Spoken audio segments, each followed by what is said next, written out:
Hay 24 tronos alrededor del trono de Dios, 24 coronas de oro brillando en la eternidad, 24 seres vestidos de blanco que sostienen en sus manos las oraciones de millones de almas.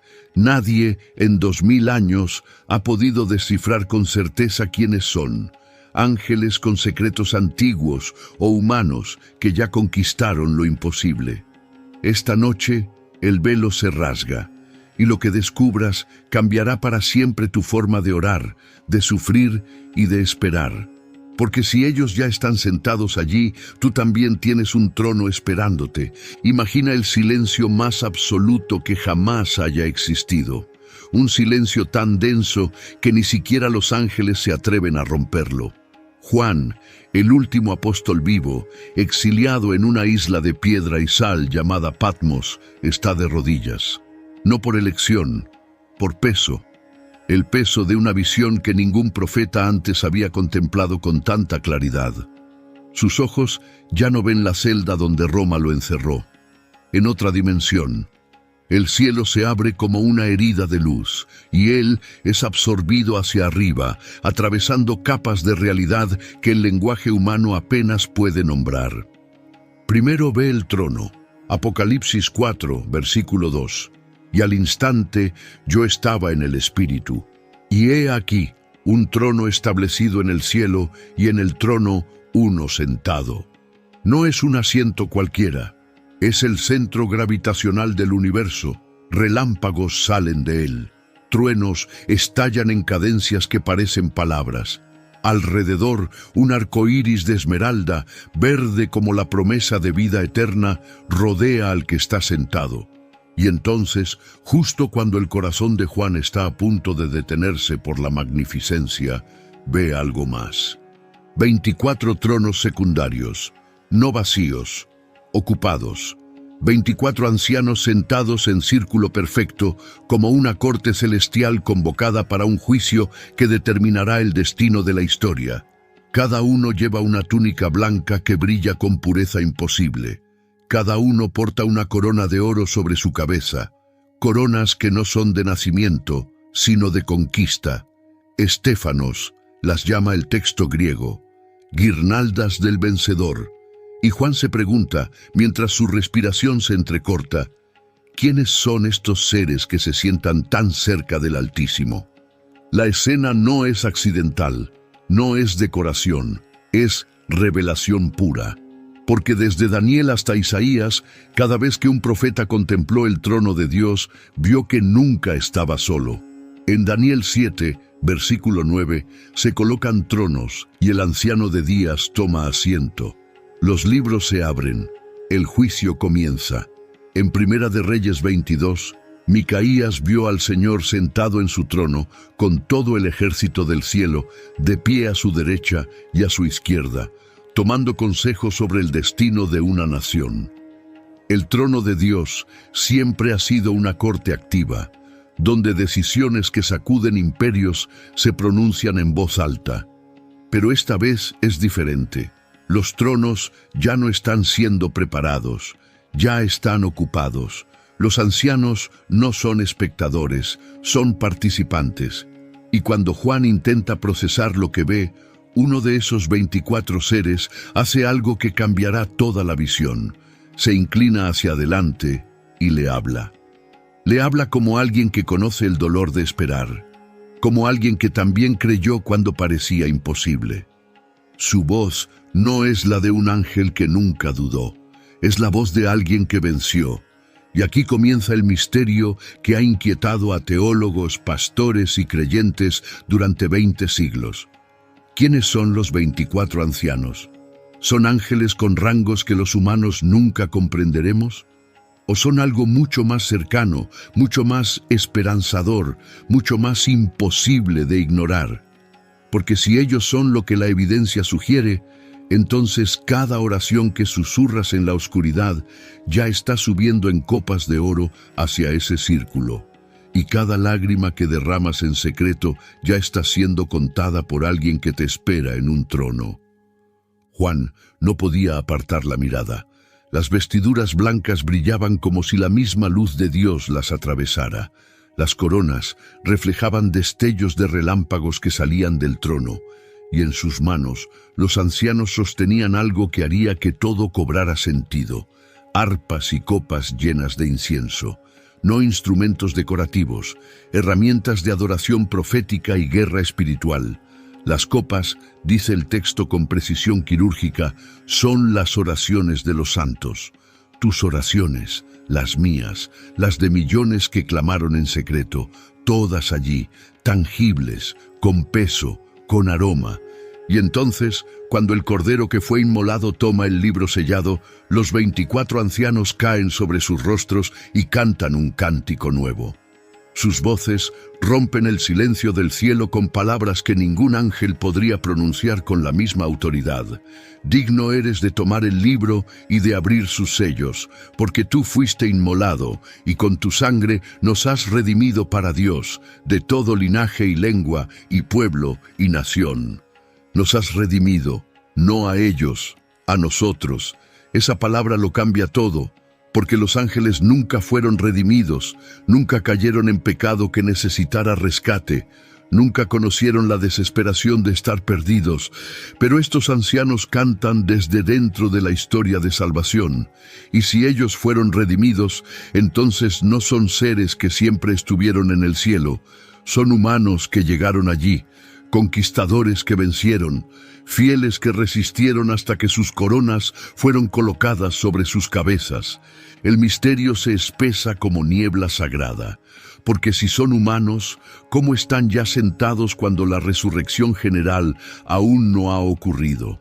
Si son ángeles, ¿por qué llevan coronas prometidas solo a los que vencen por fe?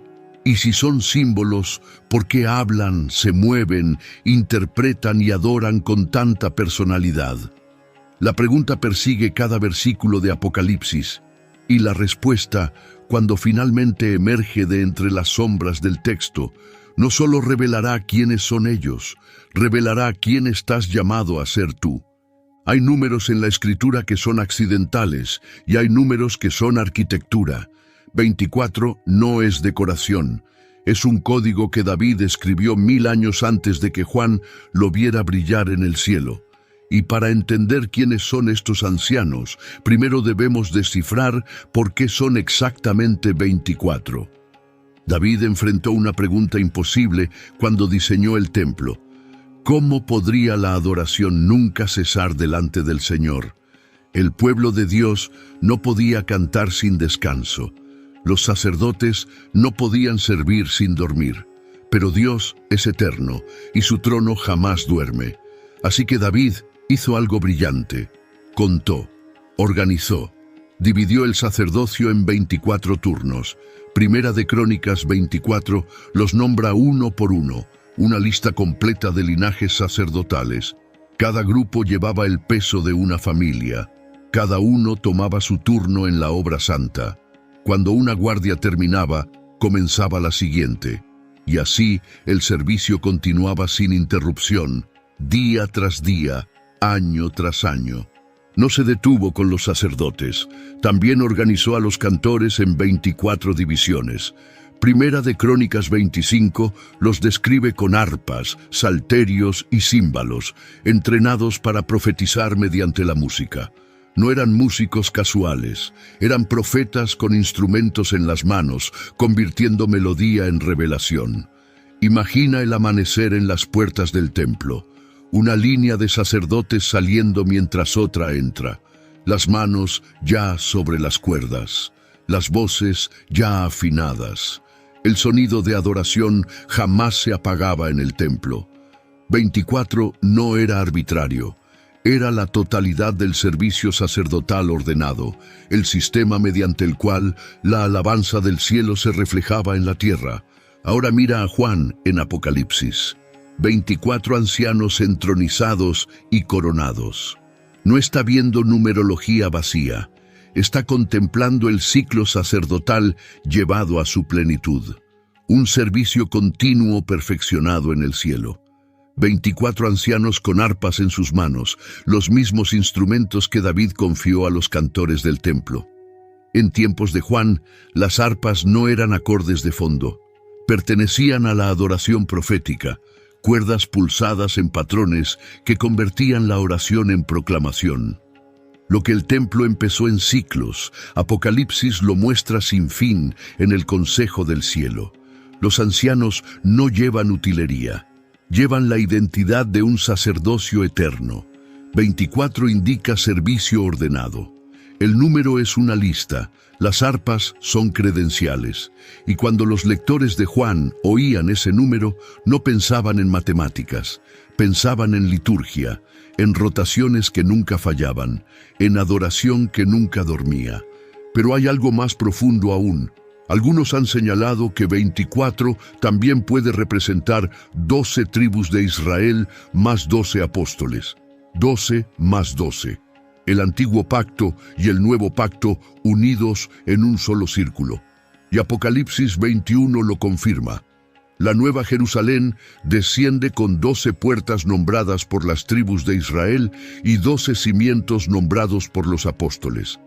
12 y 12 aparecen otra vez, no como abstracciones, sino como nombres, como personas, como historia grabada en los muros de la ciudad eterna. Si la ciudad lleva nombres, ¿por qué el consejo alrededor del trono sería menos personal? Los ancianos están donde la visión lo exige, como un sacerdocio real ya entronizado, representantes vivos de los redimidos. Símbolo y persona no son enemigos aquí. El número toca la melodía de Israel y los apóstoles juntos, pero las coronas y vestiduras nos dicen que estas son vidas probadas, recompensadas, entronizadas. Nunca se te dijo con tanta claridad. 24 no es trivia, es testimonio. Es la suma del servicio ordenado de Israel, sacerdotes y cantores juntos, sus rotaciones colapsando en un solo círculo eterno.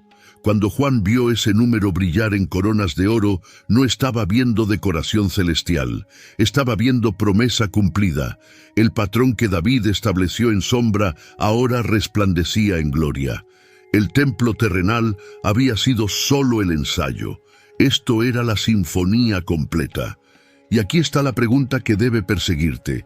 Si Dios enseñó a Israel a cantar y servir en rotaciones, ¿qué significa que el cielo se muestre con el círculo ya completo, las arpas ya afinadas, las copas ya en sus manos?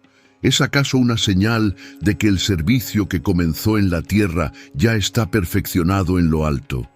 Y si es así, ¿qué lugar tienes tú en ese coro eterno? Porque 24 no es el final del misterio, es solo el comienzo. Ahora debemos mirar más de cerca lo que visten esos ancianos y lo que reposa sobre sus cabezas, porque la ropa y las coronas en Apocalipsis nunca, jamás pertenecen a los ángeles. Cuando el ojo de Juan se posó sobre los ancianos, hubo dos detalles que pesaron más que sus tronos: las vestiduras blancas y las coronas de oro. No eran disfraces, eran evidencia forense. Marcas de identidad que ningún ángel podría portar legítimamente. Y si sigues el rastro de esas vestiduras a través de Apocalipsis, llegarás a una conclusión imposible de evitar. Apocalipsis ya había dicho a las iglesias quiénes vestirían de blanco. En Sardis, el Señor prometió en el capítulo 3, versículo 5, «El que venciere será vestido de vestiduras blancas». A la Odisea le ofreció vestiduras blancas para cubrir la vergüenza de su desnudez. Más adelante, en la gran multitud de Apocalipsis 7, las túnicas son lavadas en la sangre del Cordero, resplandecientes y puras.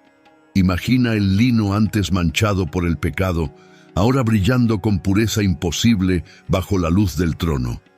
Los ángeles en Apocalipsis aparecen en gloria, sí, pero en ningún lugar se les promete vestiduras por haber vencido. Esa promesa fue dirigida exclusivamente a los creyentes que perseveran. Las vestiduras blancas son consistentemente dadas a los redimidos, a quienes resistieron y fueron purificados por la sangre.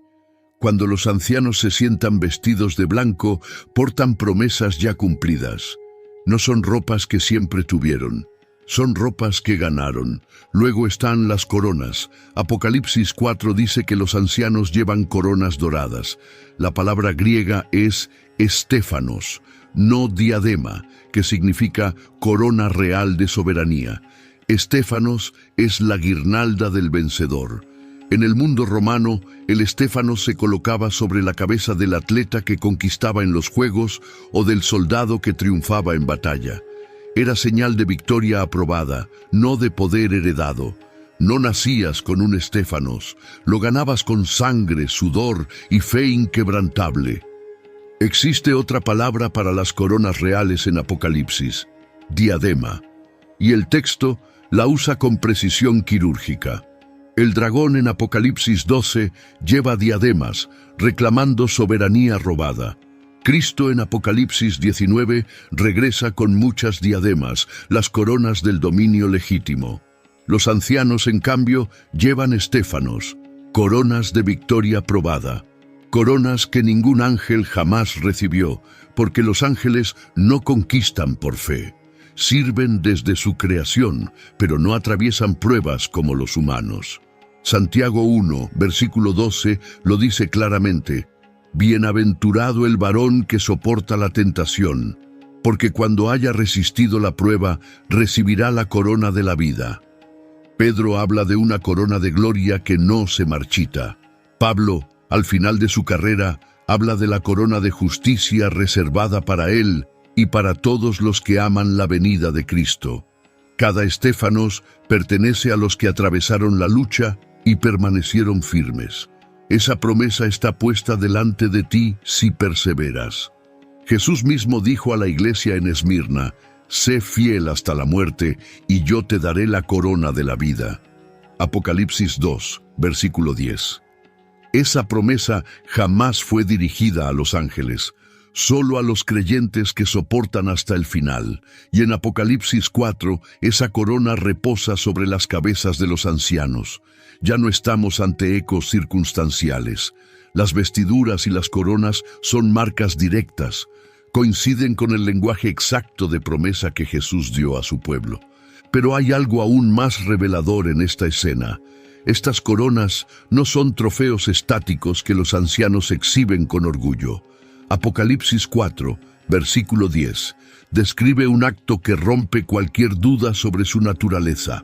Los 24 ancianos se postran delante del que está sentado en el trono y adoran al que vive por los siglos de los siglos, y echan sus coronas delante del trono.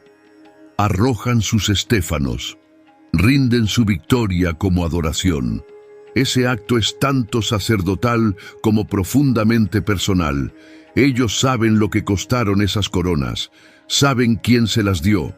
Las devuelven como ofrenda, reconociendo que toda victoria es del Cordero. Nunca se te dijo cuán aguda es esta distinción. Las coronas en Apocalipsis nunca son angélicas. Pertenecen a los fieles probados. No es atuendo simbólico, es recompensa ganada. Coronas que no pueden heredarse, deben conquistarse. Y aquí está la verdad que debe atravesarte como una espada de luz. Si los ancianos llevan vestiduras prometidas a los vencedores y coronas reservadas para los que soportan la prueba, entonces no pueden ser ángeles. Los ángeles nunca fueron redimidos porque nunca cayeron en pecado que necesitara rescate. Nunca recibieron promesas de vestiduras blancas por vencer. Nunca se les ofreció estéfanos por perseverar en medio del fuego. Los ancianos demuestran con cada detalle que son humanos glorificados, redimidos por la sangre, probados en la tierra, coronados en el cielo, entronizados después de la conquista. Y si eso es cierto, entonces cada sufrimiento que atraviesas ahora no es en vano. Cada noche de llanto está tejiendo lino blanco. Cada acto de fidelidad en la oscuridad está forjando oro para tu corona. Porque lo que ellos ya llevan, tú también lo heredarás si permaneces fiel. Pero aún hay más por revelar, porque las palabras que los ancianos cantan llevarán el misterio aún más profundo, y lo que dicen no deja lugar a dudas sobre de dónde vienen. El momento en que el Cordero toma el libro en Apocalipsis 5 es electrizante. Nadie es hallado digno en todo el universo, ni en el cielo, ni en la tierra, ni debajo de la tierra.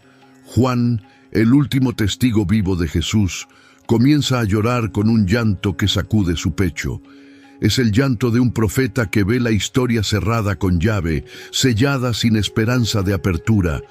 Y entonces, en medio de ese silencio desgarrador, alguien se mueve. No es un ángel, no es una criatura viviente, es uno de los 24 ancianos. Se inclina hacia Juan con una voz que lleva tanto consuelo como autoridad y le dice: «No llores.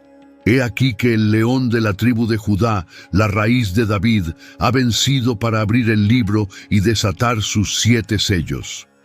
Esta es la primera proclamación del Evangelio dentro de Apocalipsis, y sale de los labios de un anciano, no de un ángel mensajero, de un anciano sentado en un trono celestial. Juan mira, esperando ver un león rugiente, pero lo que ve lo cambia todo. Aparece un cordero como inmolado, vivo en el centro del trono, con marcas de muerte, pero de pie en vida eterna. El Cordero toma el libro de la mano del que está sentado en el trono y el cielo estalla. Los 24 ancianos se postran, arpas en mano, copas de oraciones en alto, y cantan un cántico nuevo con palabras que hacen temblar la eternidad. Digno eres de tomar el libro y de abrir sus sellos, porque tú fuiste inmolado, y con tu sangre nos has redimido para Dios, de todo linaje y lengua y pueblo y nación. Y nos has hecho para nuestro Dios reyes y sacerdotes, y reinaremos sobre la tierra. Apocalipsis 5, versículos 9 y 10. Lee esas palabras otra vez. Despacio. Nos has redimido, nos has hecho, reinaremos. Ese pronombre lo cambia absolutamente todo, porque los ángeles nunca fueron redimidos, nunca cayeron en pecado que necesitara rescate, nunca conocieron la desesperación de estar perdidos, la vergüenza del fracaso, el peso de la culpa. Los ángeles sirven desde su creación en obediencia perfecta o en rebelión total. Pero estos ancianos cantan desde dentro de la historia de salvación. Su canto no es observación, es testimonio personal. Hablan como aquellos que fueron comprados con precio, rescatados de la oscuridad, levantados del polvo. Ahora bien, algunos manuscritos antiguos tienen una variación textual aquí. En algunos, el pronombre dice nos, en otros dice ellos. Redimiste a ellos, hiciste de ellos reyes y sacerdotes. Y aquí es donde la mayoría de los maestros se detienen y dicen: «¿Ves? Son ángeles cantando por otros». Pero esa conclusión es apresurada, porque incluso si el pronombre dice ellos, el contenido del canto no cambia. El tema sigue siendo la redención humana. El Cordero es alabado por rescatar personas de toda tribu, lengua, pueblo y nación. Los críticos textuales explican por qué existe la diferencia. Las primeras copias de Apocalipsis circularon en distintas regiones. Los escribas a veces cambiaban los pronombres para suavizar la lectura o acomodarla a su comprensión teológica. Algunas familias de manuscritos conservaron el nos, otras adoptaron el ellos, pero en ambas versiones el tema es consistente. El canto trata sobre la salvación humana, no sobre jerarquías angelicales. Y en cualquier caso, los ancianos desempeñan el rol de coro sacerdotal. Si el texto dice nos, cantan como redimidos. Si dice ellos, cantan en representación de los redimidos mientras sostienen sus oraciones en copas de oro. Cualquiera sea la lectura que adoptes, los ancianos permanecen ligados a los redimidos. Nunca separados de ellos, nunca distantes, siempre unidos a la misma historia de rescate. Es aquí donde el detalle que muchos ignoran en realidad fortalece el argumento.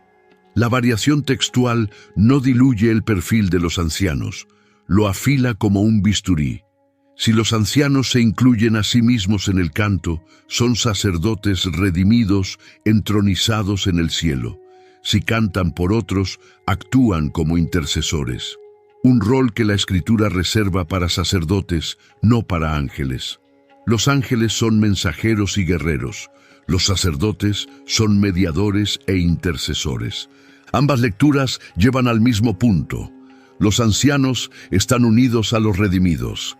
Pertenecen al mismo pueblo. Comparten la misma historia. Y eso significa que no son observadores celestiales que nunca conocieron el dolor humano. Son vencedores que atravesaron el mismo fuego que tú estás atravesando ahora. Lloraron las mismas lágrimas, gritaron las mismas preguntas a un cielo que parecía cerrado, y ahora están sentados, coronados, cantando que valió la pena. El canto no es alabanza abstracta, es adoración dirigida a un pueblo comprado por el Cordero, con cada oración subiendo desde las copas que los ancianos cargan. La única pregunta que queda es si esas palabras se cantan desde dentro de la historia o desde fuera. De cualquier forma, pertenecen al mismo consejo sacerdotal. Son parte del mismo destino prometido. Y eso debe hacerte temblar con esperanza. Porque si ellos fueron humanos que vencieron, entonces tu lucha actual no es el final de tu historia. Es el proceso que está forjando tu corona. Cada tentación resistida, cada perdón otorgado cuando el rencor parecía más justo, cada acto de fe cuando la lógica gritaba que abandonaras. Todo eso está escribiendo las palabras del cántico que un día cantarás con ellos. Pero el contraste más agudo aún está por revelarse, porque una vez que veas lo que los ángeles nunca llevan, la identidad de los ancianos ya no podrá ser difusa. Y la diferencia entre siervo y heredero quedará marcada con fuego.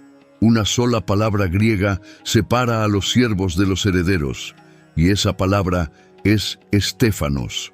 La visión de Apocalipsis hace una distinción cuidadosa que a menudo se difumina en la enseñanza superficial. Los ángeles llenan la escena en gran número, rodean el trono, sirven como heraldos, derraman copas de juicio, tocan trompetas que sacuden montañas, son poderosos, gloriosos, terribles en su esplendor, pero hay algo que nunca, jamás llevan: coronas de vencedor. La Escritura llama a los ángeles espíritus ministradores enviados para servicio a favor de los que serán herederos de la salvación. Hebreos 1, versículo 14. Lee esa frase otra vez. Ellos son enviados. Nosotros somos herederos, ellos sirven, nosotros recibimos herencia. Y Hebreos 2, versículo 16, lo aclara aún más. Porque ciertamente no socorrió a los ángeles, sino que socorrió a la descendencia de Abraham. Cristo no vino a redimir ángeles, vino a redimir humanos. El destino de las coronas es humano. Los ángeles son grandes, son poderosos, pero nunca son coronados con estéfanos. Ese honor pertenece exclusivamente a los que atravesaron la prueba de fe en carne mortal y permanecieron fieles. Los ancianos, en cambio, están sentados, investidos y coronados. Apocalipsis 4 los muestra arrojando sus estéfanos ante el trono en adoración, coronas cayendo a los pies del Todopoderoso. Y ese acto solo tiene sentido si primero las recibieron como recompensa. Colosenses 1, versículo 16, nos dice que por Él fueron creadas todas las cosas, las que hay en los cielos y las que hay en la tierra, visibles e invisibles, sean tronos, sean dominios, sean principados, sean potestades. Tronos hay muchos en la jerarquía celestial. La Escritura reconoce sus rangos. Pero cuando Apocalipsis representa coronas, la elección de palabras es deliberada. Los ángeles están en filas organizadas. Los ancianos están entronizados y coronados. Tronos hay muchos, pero estéfanos es raro, precioso, reservado. La diferencia es decisiva. Aquí es donde colapsa la confusión de categorías que ha reinado por siglos. Muchos mezclaron ángeles y ancianos en una sola imagen. No por mala intención, sino por costumbre, por leer demasiado rápido, por asumir que todo ser celestial es angélico. Pero el orden del cielo no se desvía. Los ángeles son grandes siervos, ministros poderosos, pero la recompensa de la perseverancia no les pertenece. Los ancianos llevan esa distinción, encarnan el destino que Jesús prometió. Sé fiel hasta la muerte, y yo te daré la corona de la vida. Apocalipsis 2, versículo 10. Esa promesa fue hecha a seres que pueden morir, a seres que enfrentan la tentación de abandonar, a humanos que luchan contra carne y sangre, contra demonios y desesperanza. Los ángeles no mueren, no son probados de la misma manera. Su servicio es obediencia desde la creación. Nuestro servicio es conquista desde la caída. El acto de arrojar coronas solo tiene sentido para quienes las recibieron como recompensa ganada. No son ángeles entregando poder nativo, son redimidos rindiendo lo que ganaron por fe, reconociendo al Cordero como el verdadero vencedor. Su adoración lleva el testimonio de una fe probada, de una batalla ganada, de un camino recorrido hasta el final. Nunca se te dijo esta distinción con tal claridad. Los ángeles ministran, pero solo los redimidos arrojan coronas que primero recibieron como premio. Su adoración no es solo reverencia, es gratitud mezclada con asombro. Es el sonido de alguien que cruzó el desierto y llegó al oasis, de alguien que estuvo perdido y fue encontrado, de alguien que murió y ahora vive para siempre. Si el cielo está ordenado con precisión divina, entonces cada orden debe ser reconocido por lo que es. Los ángeles ministran con poder y gloria, pero los ancianos son más que asistentes celestiales. Son herederos que reinan, son vencedores que conquistaron, son humanos glorificados que ahora ejercen autoridad desde tronos prometidos. Y eso deja una pregunta flotando en el aire como incienso denso.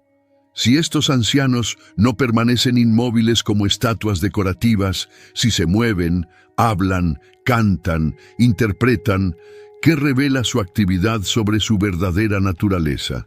Porque en Apocalipsis los ancianos no están sentados pasivamente, se mueven en cada giro decisivo del drama, y sus pasos marcan el ritmo de la adoración celestial. Si sigues sus movimientos a lo largo de los capítulos, verás una línea de tiempo que revela vocación, no adorno. Y esa línea de tiempo cambiará todo lo que pensabas sobre el cielo. A medida que Apocalipsis se desarrolla, los ancianos no permanecen inmóviles como pilares de mármol.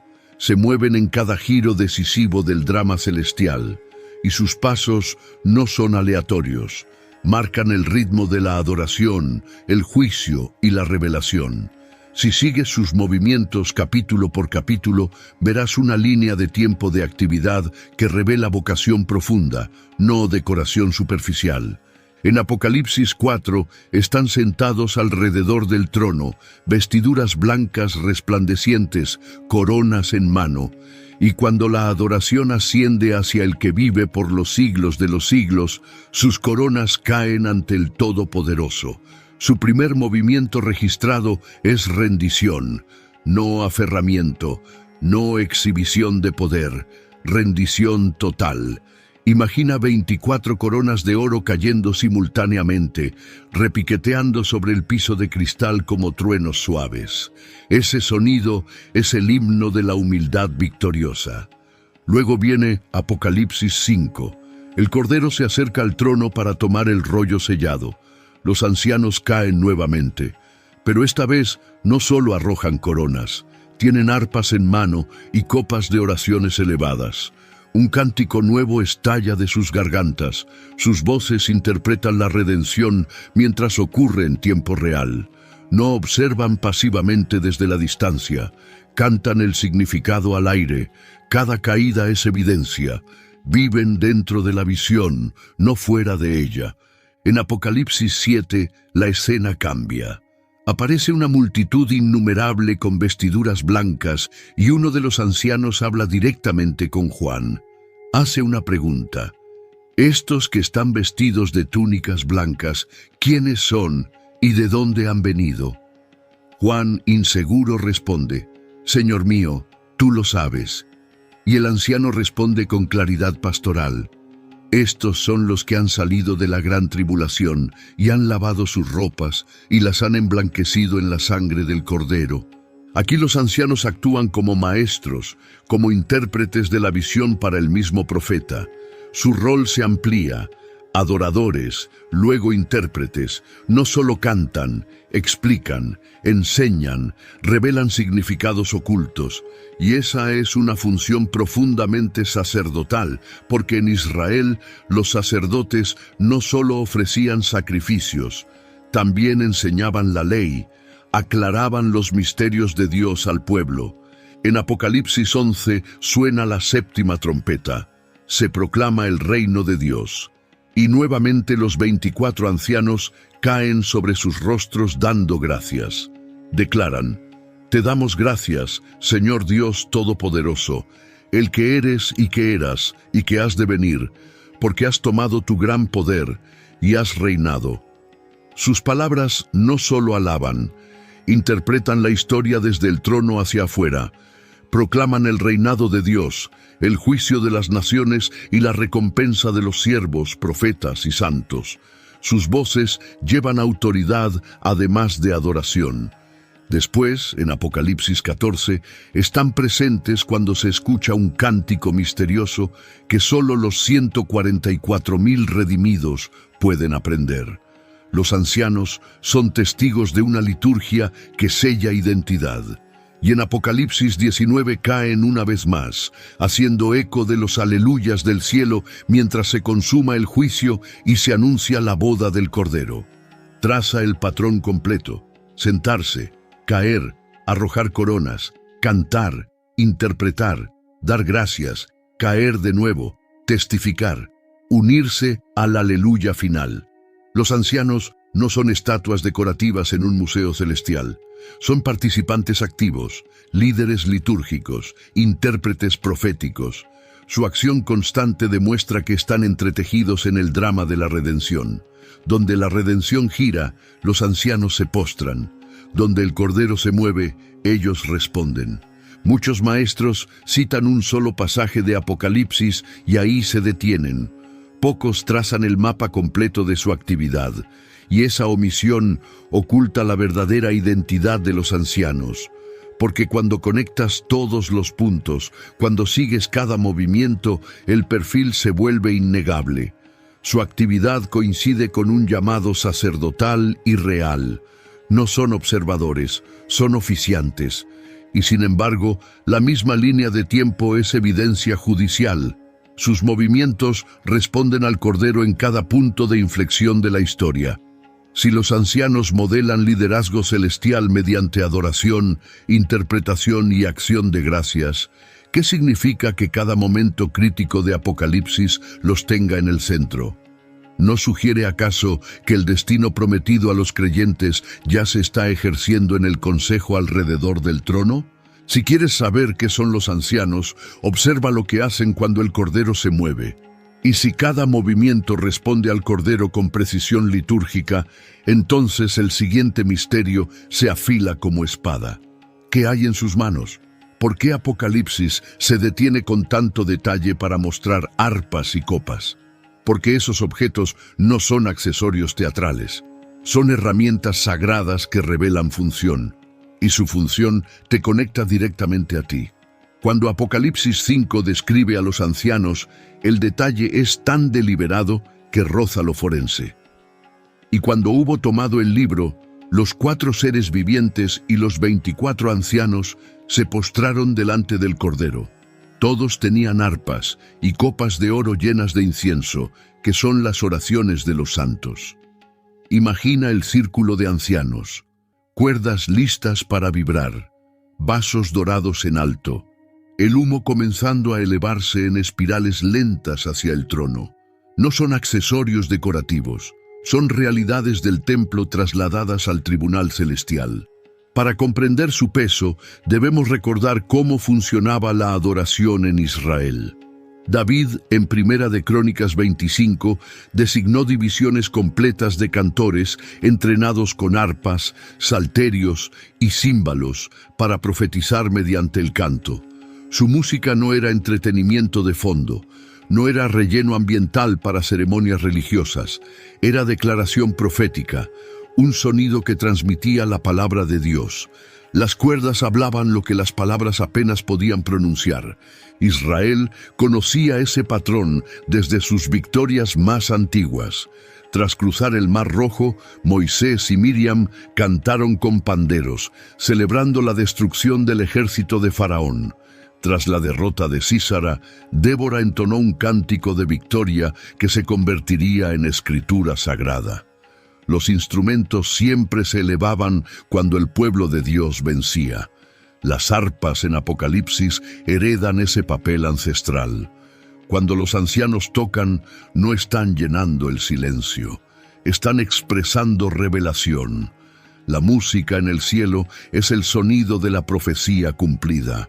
Una sola imagen encierra adoración y guerra en sus cuerdas. Porque en la Biblia las arpas acompañaban tanto la alabanza como la proclamación de juicio. David tocaba el arpa para expulsar demonios de Saúl. Los profetas profetizaban mientras los músicos tocaban. Las arpas eran armas espirituales antes de ser instrumentos de consuelo.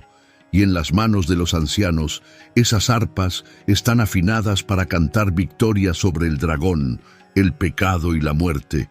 Pero las copas importan tanto como las arpas. Apocalipsis las explica con claridad que no deja espacio para especulación. Copas de oro llenas de incienso, que son las oraciones de los santos. En el cielo, la oración tiene peso tangible, tiene aroma, tiene densidad. El Salmo 141, versículo 2, ya había orado siglos antes. Suba mi oración delante de ti como el incienso. No era metáfora vacía, era teología del templo. En Lucas 1, Zacarías ofrecía incienso en el templo a la hora de la oración mientras el pueblo oraba afuera. El incienso que subía era el signo visible de la oración ascendiendo. Ahora, en la corte celestial, los ancianos sostienen esa realidad sin velo. Tus oraciones tienen peso, tienen aroma que llena el trono. Apocalipsis 8 amplía la imagen. Un ángel añade incienso a las oraciones de todos los santos sobre el altar de oro ante el trono. El humo sube ante Dios. Luego fuego del altar es arrojado a la tierra. La liturgia en el cielo da forma a la historia en la tierra. Y los ancianos están en esa cadena sacerdotal, sosteniendo copas llenas de tus oraciones. Esta es la precisión del templo llevada al futuro glorioso. Instrumentos para profetizar, copas para interceder. La música y el incienso no son decoración en Apocalipsis, son vocación activa. Los ancianos son líderes sacerdotales con las manos llenas de lo que una vez llenó el templo de Salomón. Lo que los sacerdotes llevaban en sombra, ellos lo llevan ahora en la luz del trono. Muchos pasan por alto estos detalles como si fueran adornos poéticos en la visión de Juan. Pero Apocalipsis te dice exactamente qué son con lenguaje preciso y medido. Y una vez lo ves, la imagen se aclara hasta volverse ineludible. Los ancianos no son ornamento celestial. Son sacerdotes funcionando en la liturgia del cielo. Son intercesores con copas que cargan tu clamor. Ahora bien, si tus oraciones suben como incienso tangible, ¿ves cuán personal es esto? Las copas en sus manos cargan los clamores de los fieles. El cielo los considera materiales, no etéreos. Nunca se te dijo cuán material es realmente tu oración. El cielo la mide, la guarda en recipientes de oro, y luego la derrama de nuevo sobre la tierra como fuego de juicio o como respuesta de misericordia. Si tu oración es incienso en las copas de los ancianos, entonces tu voz ya forma parte de la liturgia celestial. Ya estás conectado a ese círculo sagrado. Cada súplica susurrada en la oscuridad, cada grito silencioso en medio del dolor, cada gracias pronunciado con lágrimas, todo eso sube, todo eso es recogido, todo eso tiene un lugar en las manos de aquellos que están sentados cerca del trono. ¿No cambia eso tu manera de verte dentro de esta historia? No eres un espectador distante esperando que el cielo haga algo. Eres parte activa de la liturgia que mueve la mano de Dios. Tu oración tiene peso en copas de oro, y los ancianos la elevan ante el Cordero mientras cantan tu redención.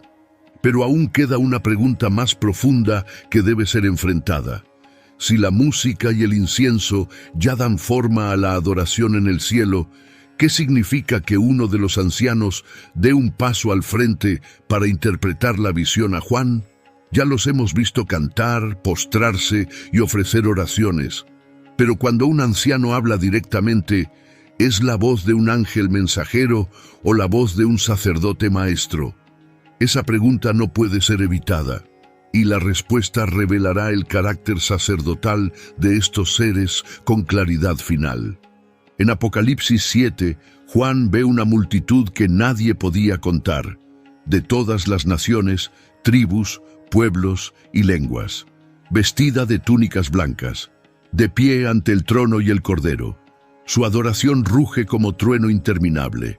Sus túnicas resplandecen, lavadas en sangre que paradójicamente las volvió más blancas que la nieve. Pero entonces sucede algo inusual que rompe el patrón de la visión. Uno de los ancianos se vuelve y habla directamente con Juan. Imagina el estruendo de la adoración aún resonando en el aire, las voces de millones entrelazadas, y un anciano inclinándose hacia adelante, rompiendo la cuarta pared de la visión para cuestionar al profeta.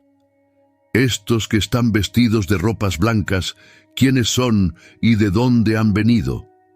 Y Juan, inseguro ante la pregunta, responde con humildad: Señor, tú lo sabes. El anciano responde con claridad pastoral que lleva tanto consuelo como revelación. Estos son los que han salido de la gran tribulación y han lavado sus ropas y las han emblanquecido en la sangre del Cordero. Por esto están delante del trono de Dios y le sirven día y noche en su templo, y el que está sentado sobre el trono extenderá su tabernáculo sobre ellos. Aquí es donde muchos asumen automáticamente que se trata de un ángel. La objeción es real y debe ser enfrentada con honestidad. En los escritos apocalípticos judíos, los guías intérpretes suelen ser ángeles. En el libro de Daniel, Gabriel explica las visiones. En Zacarías, un ángel interpreta los símbolos. Y en otros textos apocalípticos del período del Segundo Templo, los seres angélicos funcionan como maestros celestiales. Pero la objeción, aunque real, no es fatal, porque también los sacerdotes interpretan en la Escritura. Los levitas explicaban la ley al pueblo en tiempos de Nehemías. Los profetas interpretaban visiones de juicio y restauración. Los sacerdotes se colocaban entre el texto sagrado y la asamblea, aclarando su significado. Explicar la adoración y revelar el destino de los fieles es en sí un acto profundamente sacerdotal. Observa cómo interpreta el anciano. Su explicación no es táctica militar ni revelación de secretos cósmicos. No revela misterios sobre las estrellas, los tiempos del fin o las potencias de las tinieblas. Señala directamente a la redención, a las túnicas lavadas en la sangre del Cordero, a la promesa de refugio bajo el tabernáculo de Dios, a pasto verde y agua viva. Su voz no es especulación apocalíptica, es consuelo pastoral, es interpretación sacerdotal, adoración traducida en esperanza, promesa explicada a un profeta confundido. Y eso encaja perfectamente con todo lo que hemos visto sobre los ancianos. No actúan fuera de su identidad al hablar, están cumpliendo su vocación. Un sacerdote rey coronado en la liturgia celestial es precisamente quien debe nombrar a la multitud redimida y proclamar la protección del Cordero. Sus palabras encajan con el patrón completo de cada acción que hemos seguido a través de Apocalipsis. Adoración, intercesión, interpretación, proclamación. Los ancianos no solo se postran y cantan en silencio místico, también enseñan. Abren la boca en la corte celestial para explicar el significado de lo que Juan ve. Y esa es una función reservada para aquellos que conocen la historia desde dentro.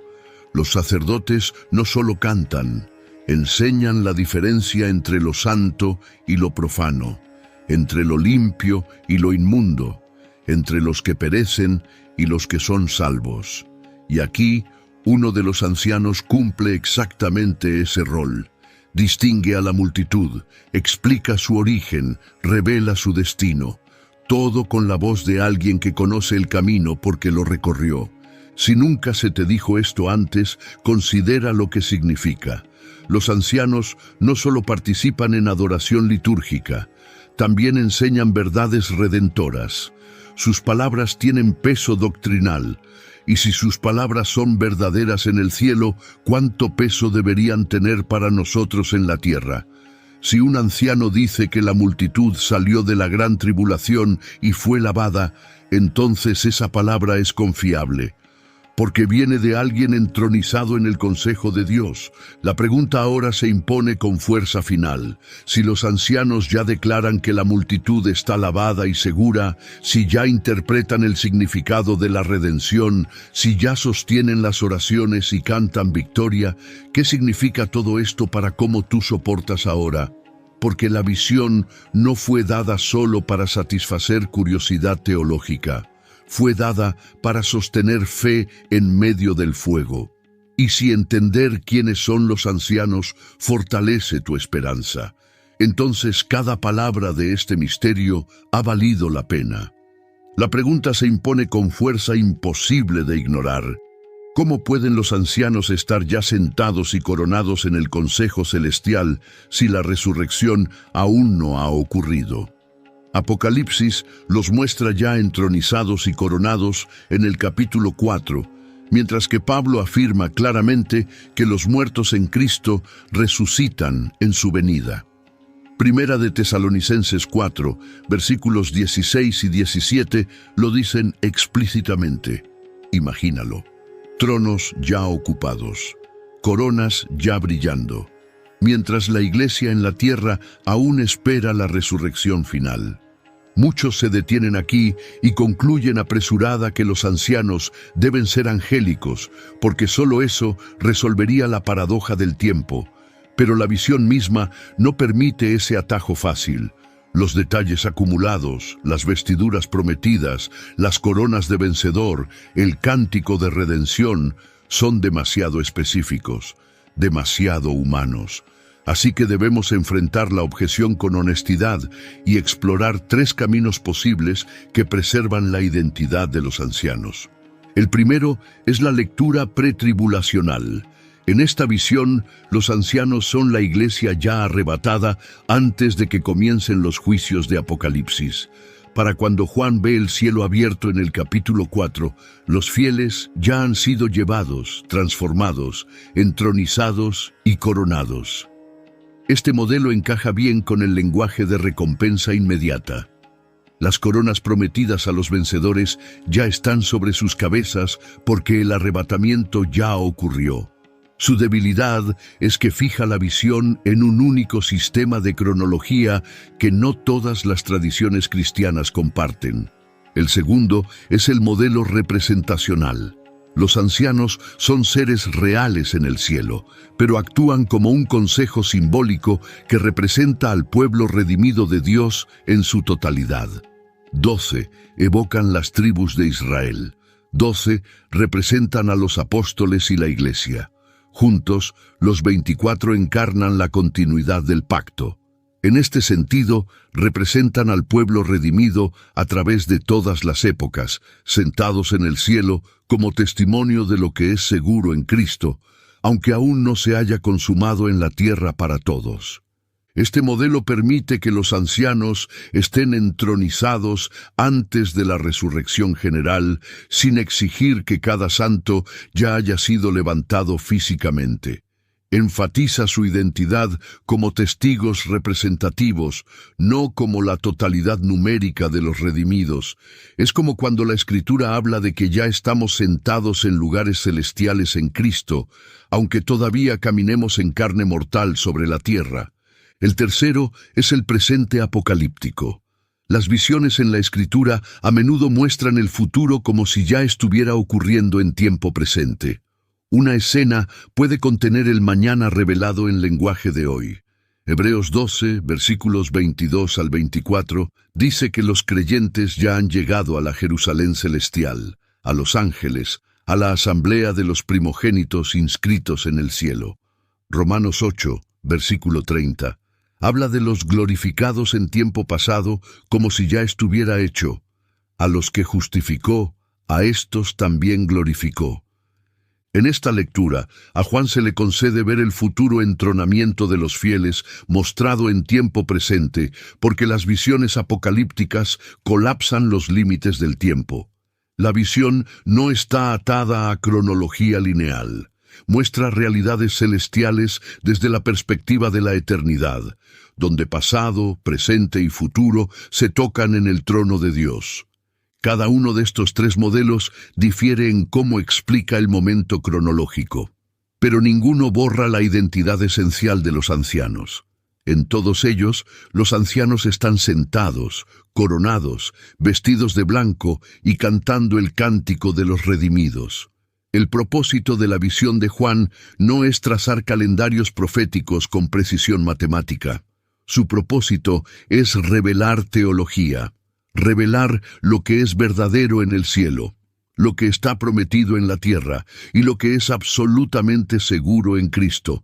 Si el cielo muestra al sacerdocio real ya entronizado, entonces la visión de Juan no confunde el tiempo. Lo aclara desde una perspectiva eterna. Los ancianos son lo que la Iglesia está destinada a ser, ya sea vistos desde el futuro consumado, representados por un consejo simbólico, o entronizados en gloria tras un arrebatamiento pretribulacional. El cuándo sirve al quién. El reloj de la visión sirve al mensaje, no al revés. Y el mensaje es claro como cristal ardiente.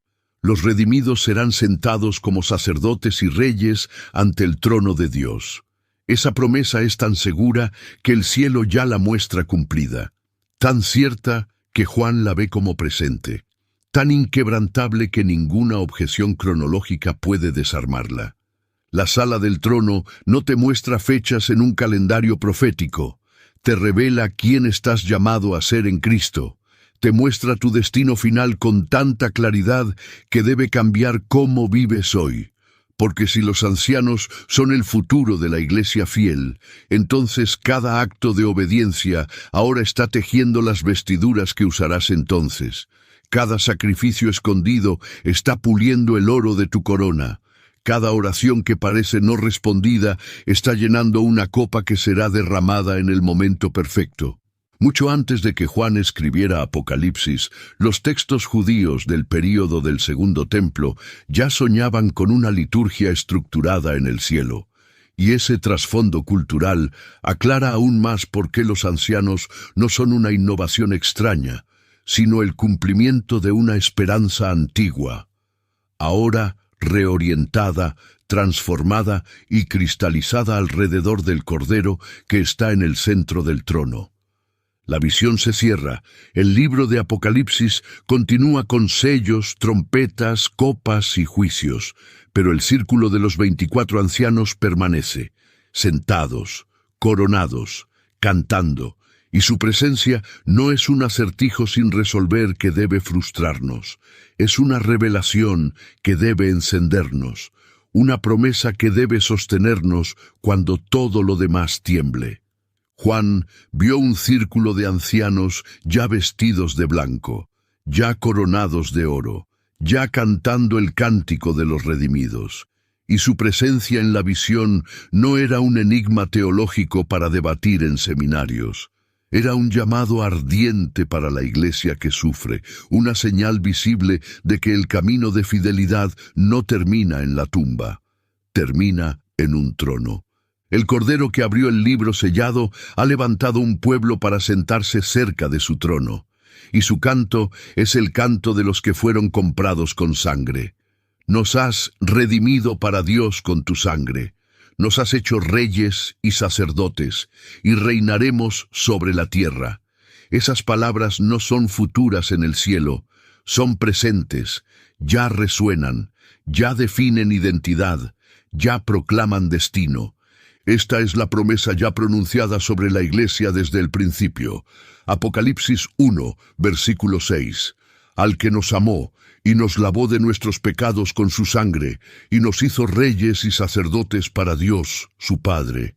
Los ancianos son la prueba viviente de esa promesa, sentados donde adoración y juicio se encuentran, ofreciendo oraciones que suben como incienso, cantando palabras que nunca se desvanecerán, interpretando misterios para profetas confundidos, arrojando coronas en gratitud eterna.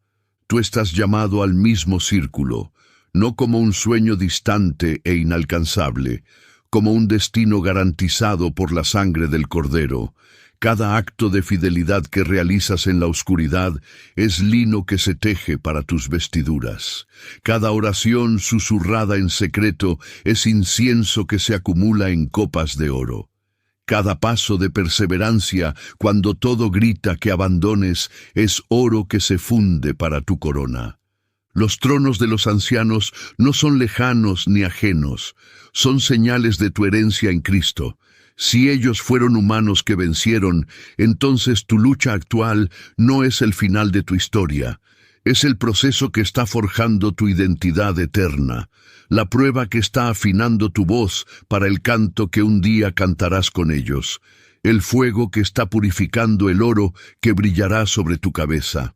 Así que alza tus ojos del polvo donde el enemigo quiere mantenerte postrado, que tus oraciones suban como el humo que ellos elevan ante el trono, que tus obras brillen como las vestiduras blancas que ellos visten, y aprende su canto ahora, en medio del dolor y la espera, porque un día, en un momento que solo Dios conoce, el círculo se ampliará, las puertas se abrirán, y tú tomarás tu lugar entre ellos, no como intruso, no como invitado de segunda clase, como heredero legítimo, como vencedor coronado, como sacerdote que ofreció su vida como sacrificio vivo, como rey que reinó primero sobre su propio corazón antes de recibir autoridad sobre naciones. Los 24 ancianos te están esperando. Tu trono está reservado. Tu corona está siendo forjada. Tu vestidura está siendo tejida con cada acto de obediencia escondida. Y cuando llegues, cuando finalmente cruces el velo y veas el trono con tus propios ojos, cuando las vestiduras blancas sean colocadas sobre tus hombros y la corona de oro sobre tu cabeza, entenderás que todo valió la pena.